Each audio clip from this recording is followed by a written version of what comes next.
¿Qué tal? ¿Cómo están? Bienvenido a Voces Laboro. Soy Rodolfo Rodríguez, nos acompaña en esta ocasión Cintia Lijano y Kaori Mera. El tema de hoy es el procedimiento que se debe seguir para el despido en el régimen privado.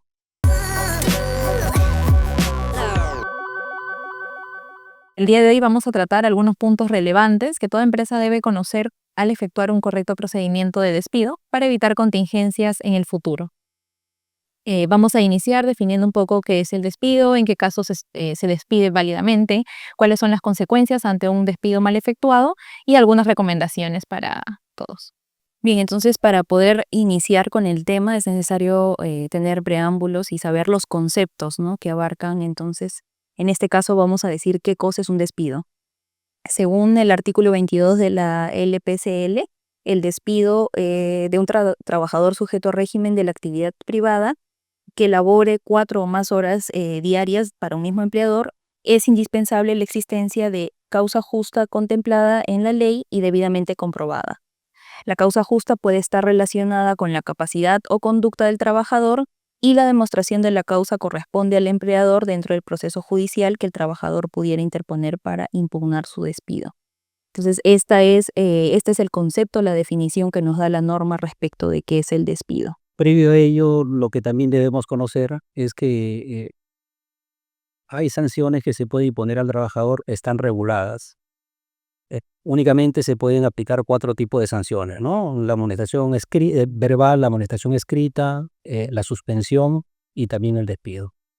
Este cuarto tipo de sanción es la más grave. No se pueden aplicar otro tipo de sanciones, multas, cobro, recuperación de, no, no sé, penalidades, tampoco. Únicamente este 4 tipos de sanciones que se encuentran regulados.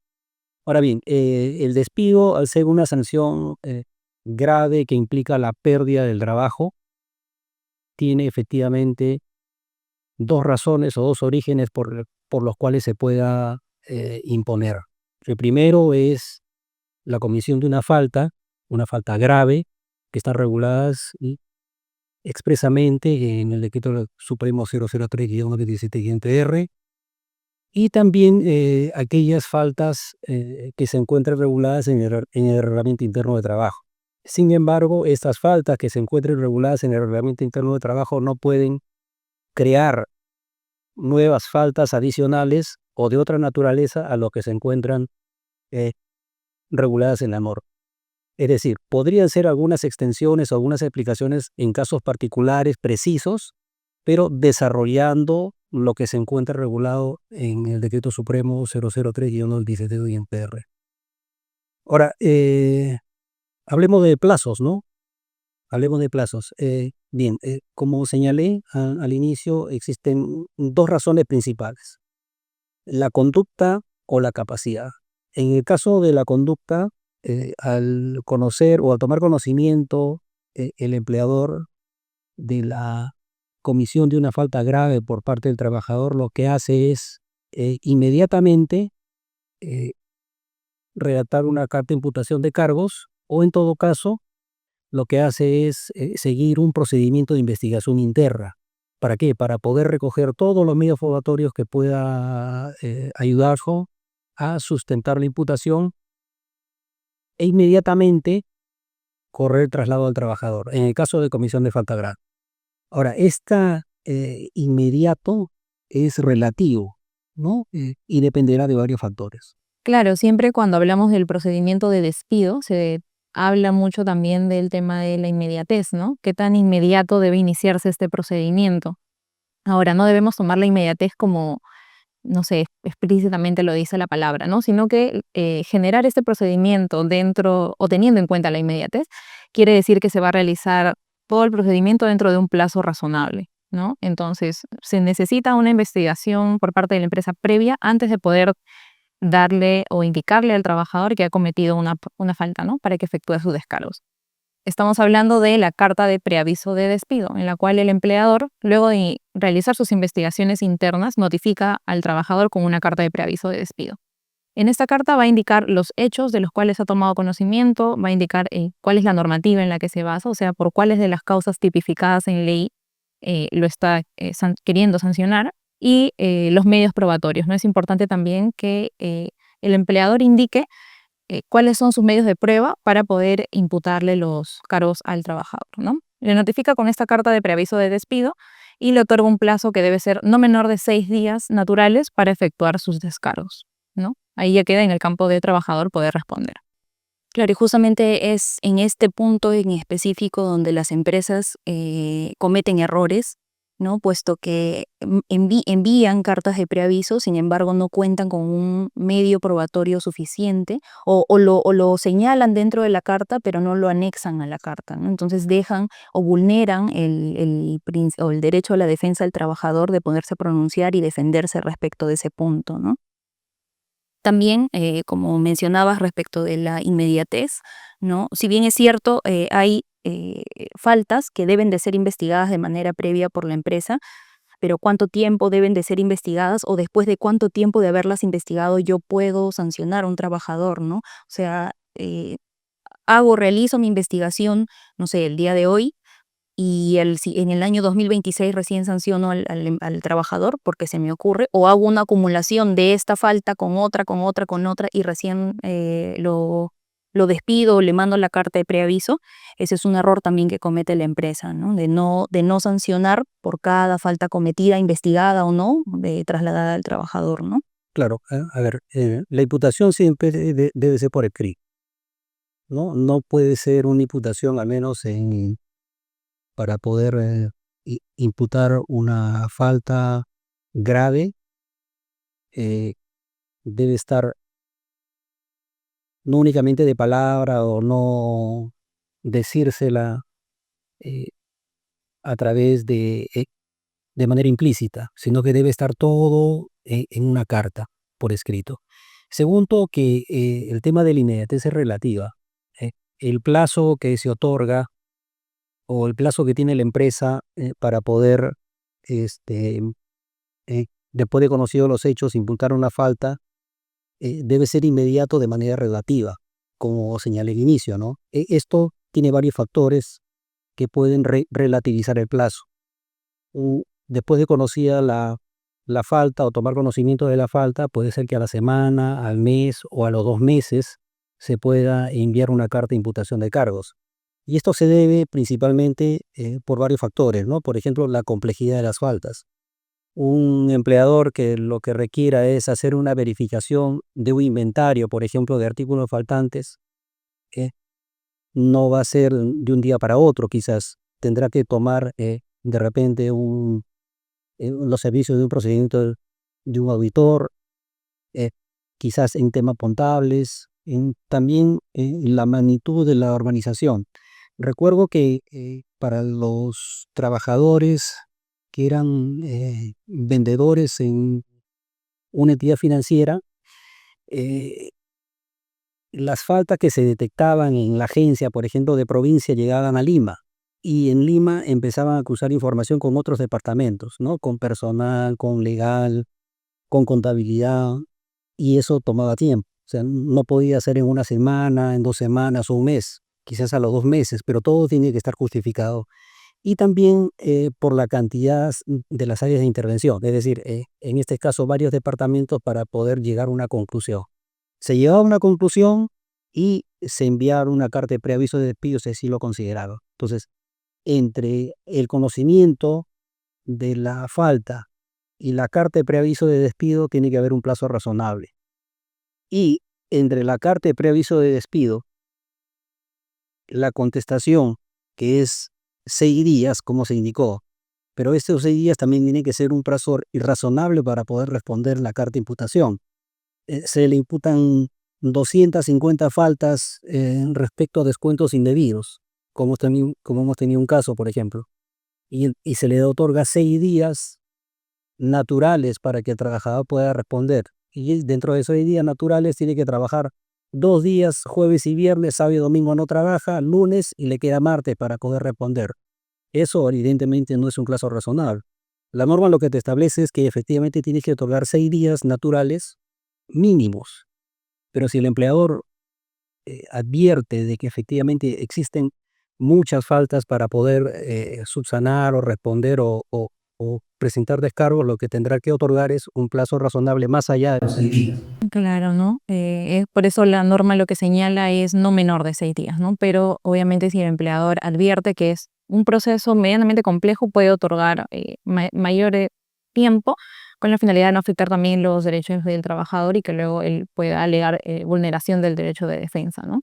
Ahora, en este plazo que se le otorga al trabajador, lo que va a tener que hacer es generar sus descargos respecto a la falta que se le está imputando, ¿no? Ahí también él deberá juntar sus medios de prueba y poder presentarlos al empleador, ¿no? Cuando el empleador recibe la carta de descargos, lo que tiene que hacer es una evaluación objetiva de los descargos efectuados por el trabajador, ¿no?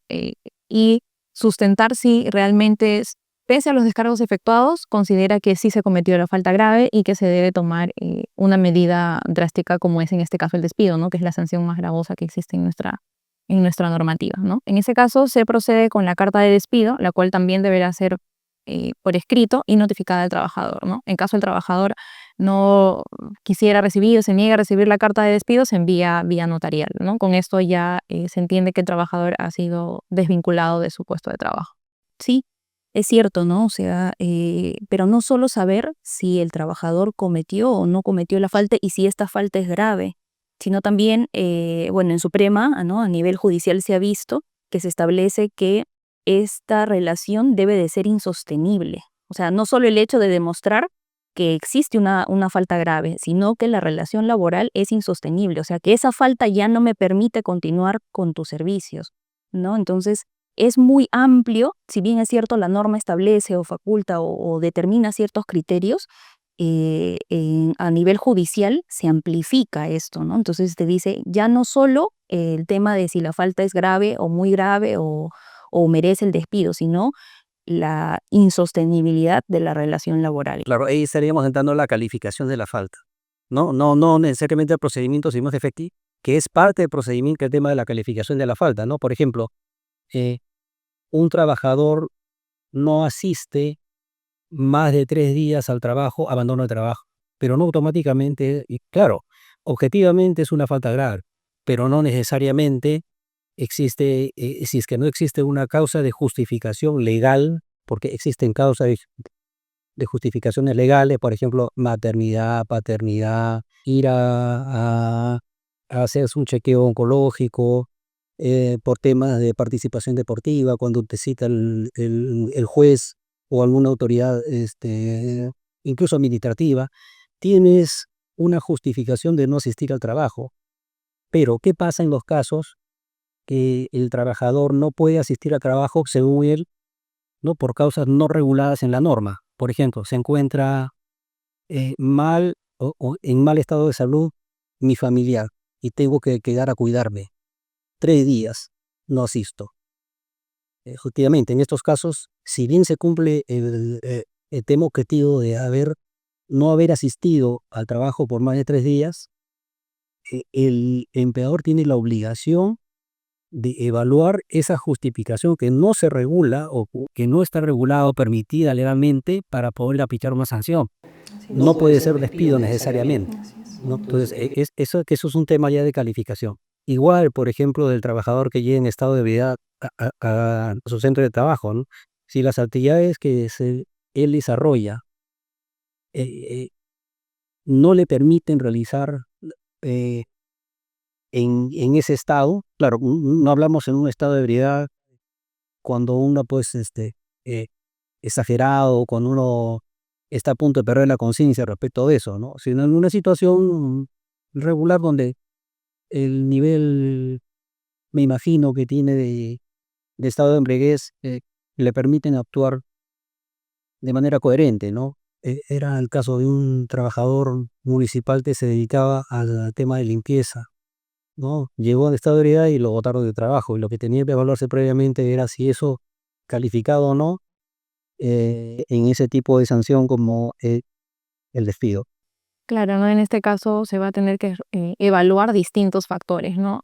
Como bien lo mencionaba, no es solo la ley dice, entonces te despido, ¿no? Porque eso de todas maneras, en cierto punto va a vulnerar los derechos del trabajador, ¿no? Que si un trabajador ve vulnerado su derecho a defensa durante el procedimiento o previo a ello, ¿no? Con las faltas que le imputan, puede recurrir o a Sunafil o a vía judicial y es muy probable que le den la razón, ¿no? ¿Por qué? Porque no se evalúan los casos de manera concreta, ¿no? Entonces es importante evaluar cada uno de estos aspectos, las circunstancias de repente que lo llevan a cometer alguna conducta que la empresa podría tipificar como una falta, ¿no? Falta al trabajo.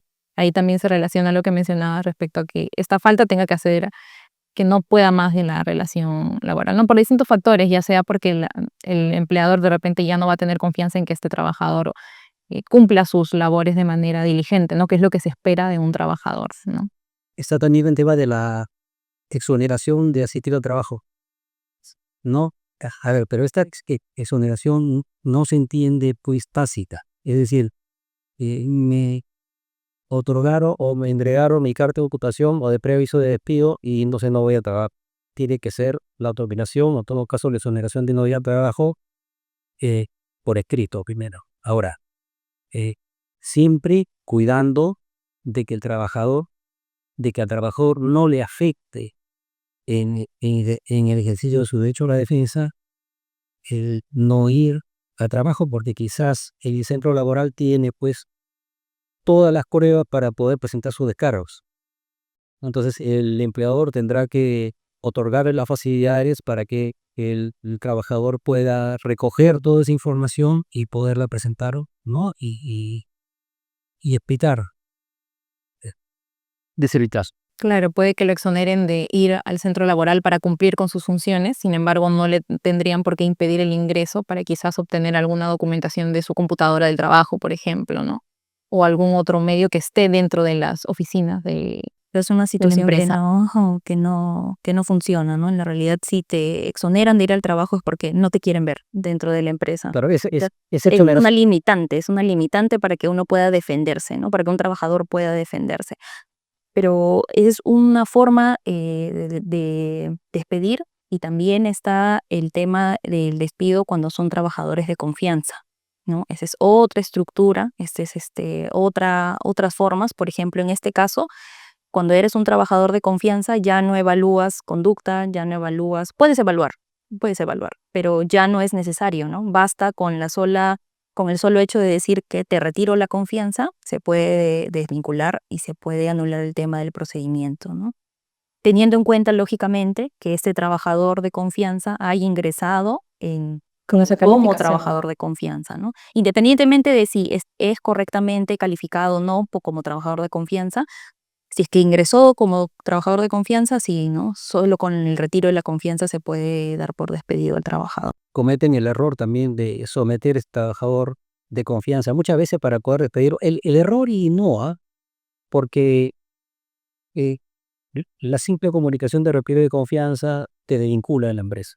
Pero ¿qué pasa si lo sometes a un procedimiento administrativo, eh, un procedimiento de despido, ¿no? Y Como no hemos tienes, y no tienes Causa justa. la fuerza o en todo caso las razones por las cuales este trabajador puedas asegurar de que efectivamente cometió una falta grave o no demuestras que eso fue así y lo despides, ¿no? El trabajador, y le colocas en la carta, se le despide por la comisión de falta grave y aparte le retiro la confianza, ¿no? Lo llevas a judicial, el trabajador lo que hace es, si está mal despedido por la comisión de una falta grave, es su reposición. Perdón, logra su reposición o indemnización. Claro, si se ingresó como trabajador de confianza, logra su indemnización. Logra su indemnización, reposición no, logra su indemnización. Es que muchas veces lo que pasa es que las empresas, bueno, de lo que más o menos yo también he podido advertir, ¿no? Es que realizan este tipo de situaciones, de remitirle una carta de preaviso y no quitarle directamente la confianza por dos razones, ¿no? O porque el trabajador inició con un puesto de trabajo que no era de confianza, y lo más lógico. Y lo segundo es porque en la realidad ese cargo de trabajador de confianza no está correctamente calificado, ¿no? Entonces lo que hacen es mejor ampararse en una carta de preaviso, ¿no? Y simular que están cumpliendo con la normativa, y ya que el trabajador a futuro de repente no pueda reclamar algún tipo de indemnización. Sí, quizá puede haber otras razones adicionales, como por ejemplo el hecho de probar que ese trabajador cometió la falta grave que generó o trajo como consecuencia la pérdida lleva equipo, la pérdida de dinero, otra cosa. Bien, una vez que ya hemos dado todas las pautas, toda la información respecto a cuál es el procedimiento correcto que se debe seguir para desvincular a un trabajador por falta grave, es importante también saber cuáles son las consecuencias, a qué puede enfrentar una empresa en caso no despida o no siga correctamente el procedimiento de despido, ¿no? En ese caso, el trabajador que considera que lo han despedido de manera injusta va a poder recurrir a SUNAFIL para efectuar su denuncia o va a poder ir a vía judicial, ¿no? Hacer su demanda por un despido arbitrario, por despido incausado, por los tipos de despido que existen en nuestra regulación, ¿no? Ahora, si el trabajador va a SUNAFIL, hay que tener en cuenta que SUNAFIL tiene directivas para determinar si el despido ha sido arbitrario, ¿no? Si no está correctamente efectuado el despido, ¿no? A partir del año 2023, SUNAFIL ha sacado una directiva en la cual establece criterios o lineamientos para determinar si el despido ha sido arbitrario, por ejemplo, cuando el empleador ya no permite el ingreso de los trabajadores al centro de trabajo. En este caso, se va a hacer la investigación para ver si es posible sancionar, si la empresa ha incurrido en una falta debido al despido mal efectuado, por ejemplo, si no se ha seguido el procedimiento, si ni siquiera de repente le han dado una carta de preaviso, no simplemente le dijeron hasta acá nomás, ya toma tu liquidación, eso es todo. Como ya hemos mencionado, existe un procedimiento que está regulado y que es importante que las empresas sigan para evitar incurrir en estas faltas. En ese sentido, por ejemplo, en materia administrativa, ¿no? SUNAFIL va a verificar y tiene los lineamientos para poder determinar ello, ¿no? Entonces te estás enfrentando a una investigación de SUNAFIL por efectuar un mal despido, en este caso. Tiene competencias SUNAFIL para poder Claro. evaluar y revisar si efectivamente se siguió el procedimiento. Ahora, SUNAFIL me parece que no es competente para poder ver si las razones por las cuales se despide, en todo caso ya judicializadas, son o no correspondientes respecto a causa-consecuencia.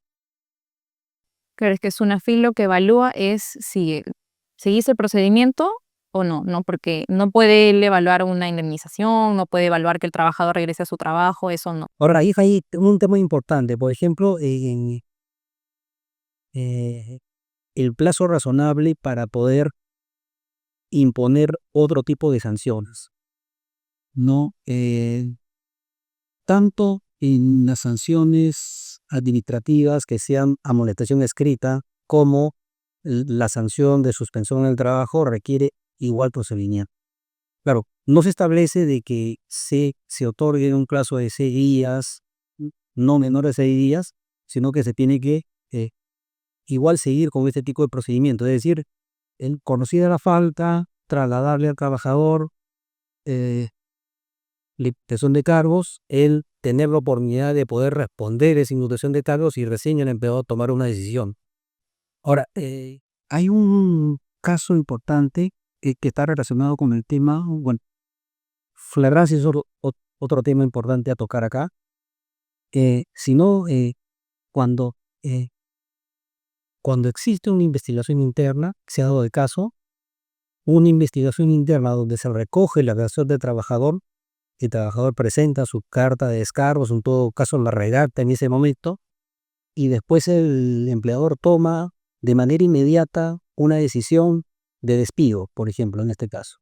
Ahora, el trabajador dice, no me dieron la oportunidad de poder ejercer mi derecho a la defensa de los 6 días naturales mínimos como se establece, no de manera legal. Sin embargo, lo que ha resuelto el Tribunal Constitucional, por supuesto, es un caso concreto, ¿no? Donde el trabajador dice, efectivamente, sí, tomé ese dinero, voy a entregarlo por partes, en todo caso, o sea, reconoce que efectivamente él ha incurrido en falta grave. Lo que dice el Tribunal Constitucional es de que al haber ejercido su derecho a defensa en una investigación interna, no se afectó el derecho de defensa. Esta es la sentencia 201/2011 del proceso de amparo. Y también otro tipo importante, otro tema importante aquí es el caso de flagrancia. Es decir, cuando el empleador puede despedir al trabajador sin otorgarle el plazo de 6 días o más, un plazo razonable para poder presentar sus descargos, cuando exista flagrancia. ¿Y qué significa flagrancia? Es que ya se ha definido por la Corte Suprema de que el hecho se está efectuando actualmente, en el momento en el cual se despide, ¿no? Entonces, ahí no hay afectación a un derecho de la defensa. Sin embargo, lo que se impone como carga es el hecho de que una vez demandado, ¿no?, por un despido, ya sea pues fraudulento, lo que el empleador tiene que probar es que existió esa flagrancia. Claro, la ¿No? probación. Prueba que existe la flagrancia. Si no prueba que fue flagrante, entonces el despido está mal efectuado con afectación al derecho a la defensa. Sí, respecto del primer supuesto que comentaba, ese que señalaba que cuando existe una investigación interna, con estos descargos del trabajador ya el empleador tiene como que carta libre para poder despedir al trabajador.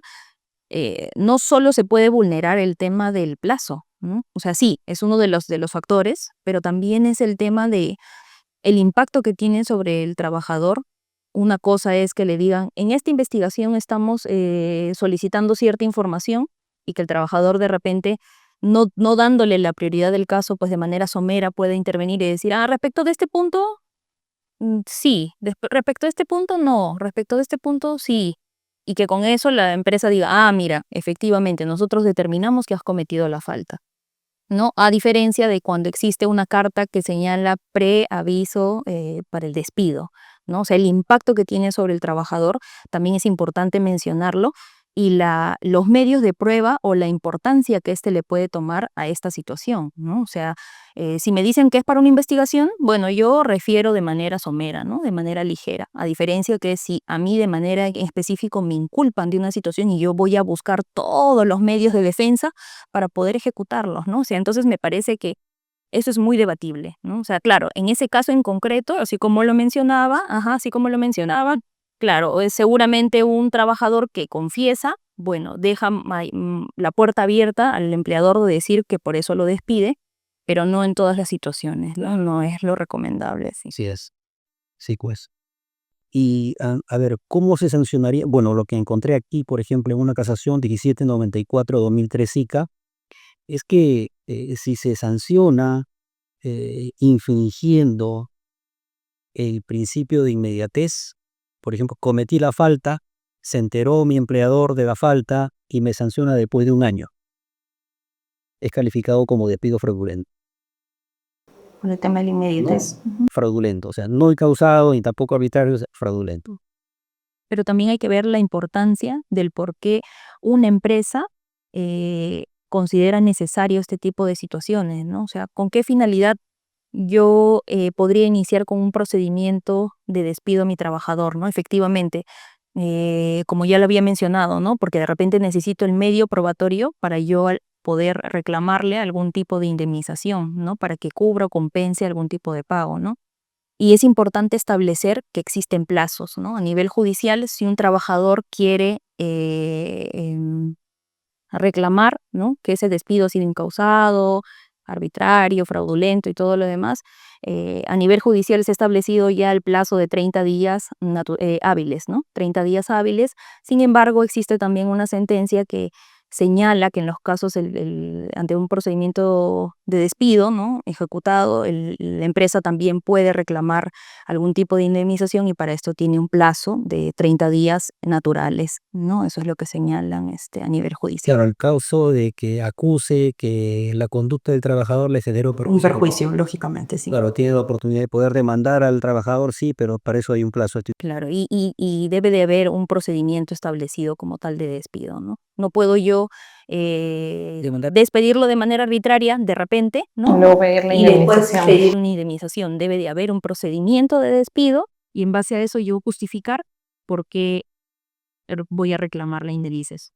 Hemos estado revisando el procedimiento y detalles respecto a cuando se despide a un trabajador por causas relacionadas con su conducta, ¿no? En este caso, cuando comete faltas graves. Pero recordemos que la ley establece que el despido también se puede efectuar debido a causas relacionadas con la capacidad del trabajador, ¿no? Por ejemplo, en caso de deficiencias físicas, intelectuales, sensoriales, ¿no? Cuando el empleador ya ha demostrado que no puede reubicar a este trabajador en otro puesto de la empresa, ¿no? Entonces ahí también ya lo desvincula, ¿no? Debido a que no lo puede reubicar.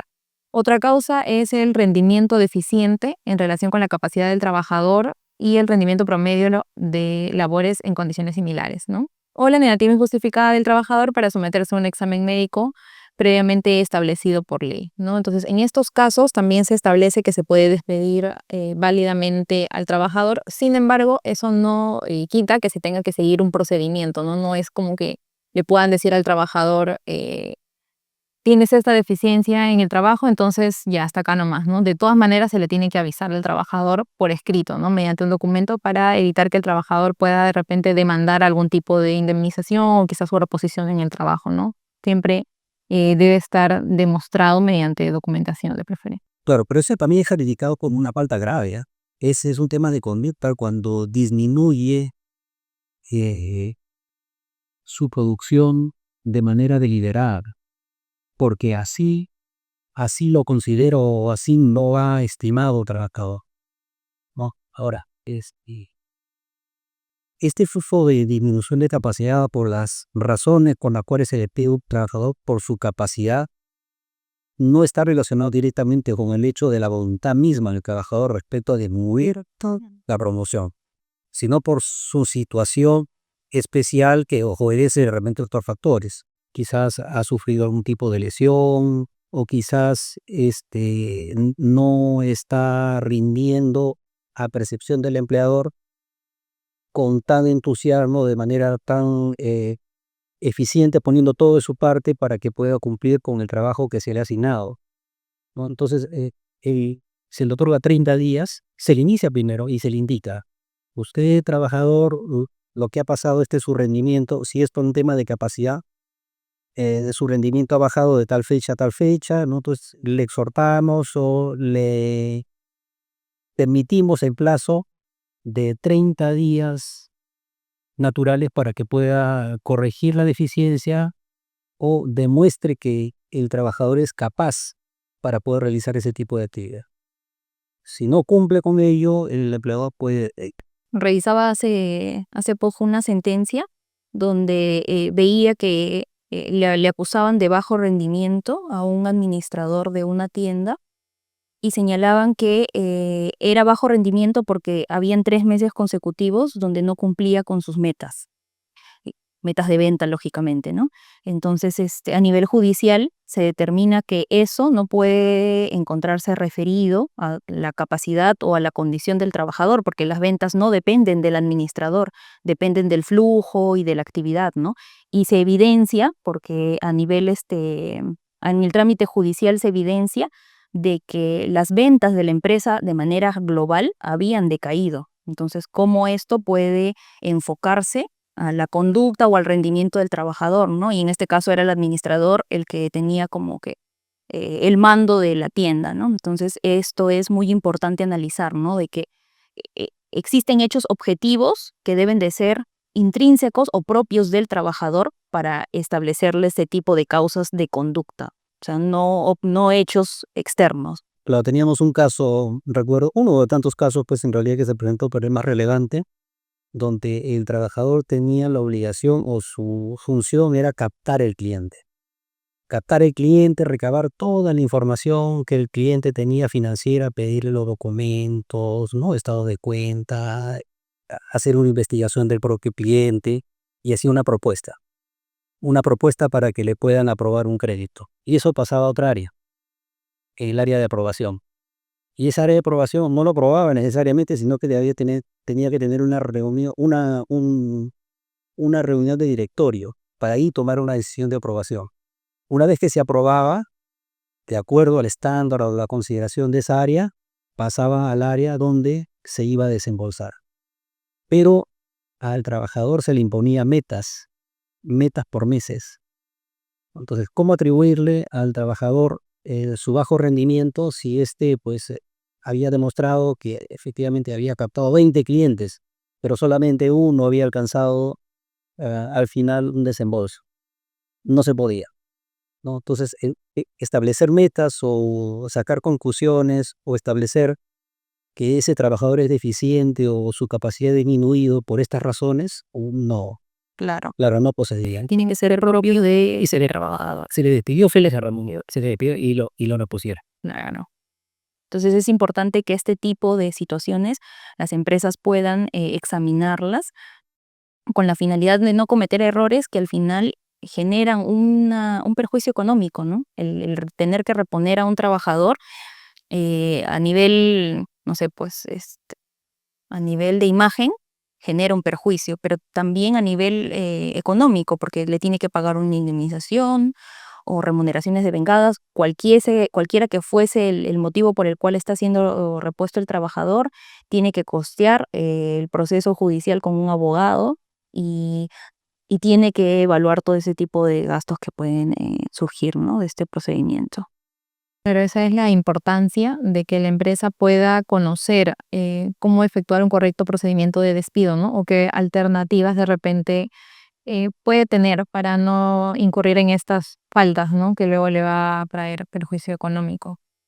Por ello, algunas recomendaciones, ¿no?, que se tienen para las empresas es documentar adecuadamente las faltas de un trabajador, ¿no? Si, por ejemplo, si un trabajador está cometiendo una falta y tiene anteriormente ya alguna llamada de atención, alguna amonestación verbal o escrita, también tenerlo en consideración, ¿no? La recomendación es que puedan documentar todo esto para, si llegan a despedir a un trabajador, poder tener el respaldo necesario de cuál fue la causa que los llevó a tomar esta decisión del despido, ¿no? Siempre tener al personal de recursos humanos capacitado, porque si bien la decisión a veces no es de este personal de despedir a un trabajador, ellos son los que, o los encargados de efectuar el procedimiento de despido, ¿no?, acompañado claramente con el gerente.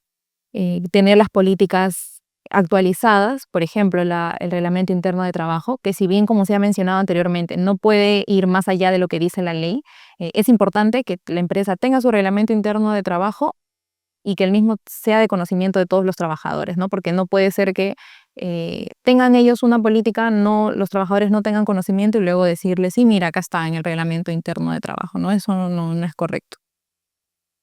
Básicamente eso, y tener todos los documentos referidos a ello, ¿no?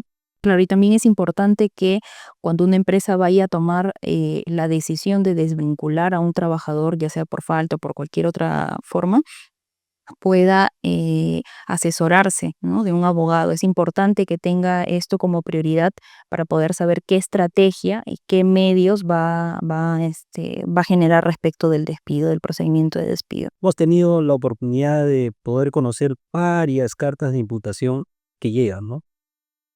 No, ya carta de despido. Carta de despido. Lo primero que se evalúa es saber cuál ha sido la carta de preaviso. Ya, o en todo caso, envían una carta de preaviso con unas imputaciones genéricas, o en todo caso, eh, sin anexos, por ejemplo, o Medidas probatorias. regatadas sobre supuestos, ¿no? Ya dije imputaciones genéricas, Que es la típica, creo, ¿no? claro, donde Contra la buena fe laboral. Y ya está, ¿no? Quebrantamiento de la buena fe laboral, de despido.